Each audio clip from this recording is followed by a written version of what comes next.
Une grande réunion publique est programmée ce soir à Marteau en Savoie. Au centre des discussions, la sauvegarde du fort de la Batterie, un bâtiment qu'une association a restauré après l'avoir sauvé de la destruction et qui aimerait bien le transformer en refuge de montagne. Christian Deville, Frédéric Pasquette. Ouais, il y a des traces de renard là, tu vois, et en dessous il y avait des traces de chamois. Il y en a beaucoup des chamois dans le massif. Ah, tu l'as vu la biche? En hiver, c'est en raquette que l'on atteint le fort après une courte mais raide ascension. Nous sommes sur les flancs du massif des Bauges, 1000 mètres à l'aplomb de la ville d'Ugine. C'est bon? Allez, entrez donc! Si l'été, le lieu est ouvert tous les week-ends et accueille de nombreuses animations, l'hiver, il retrouve sa quiétude d'origine. Il a été bâti en 1886. C'est un bâtiment qui pouvait accueillir 60 hommes.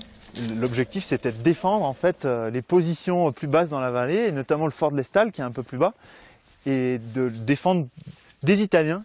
Réfection totale de la toiture, du parapet, aménagement d'une salle à manger, d'une cuisine, d'un dortoir de 14 couchages. En 20 ans, une quinzaine de bénévoles a consacré quasiment tous ses week-ends à faire de cet ancien blocos un lieu convivial et attrayant. On est tellement bien ici, déjà c'est une partie un peu montagne, c'est vraiment très agréable d'être ici. Accueillir des gens ici, c'est fantastique.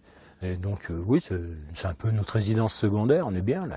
Mais il reste encore à faire, notamment les fenêtres qui ont des vitres en plastique et le dortoir qu'il faut mettre aux normes de sécurité.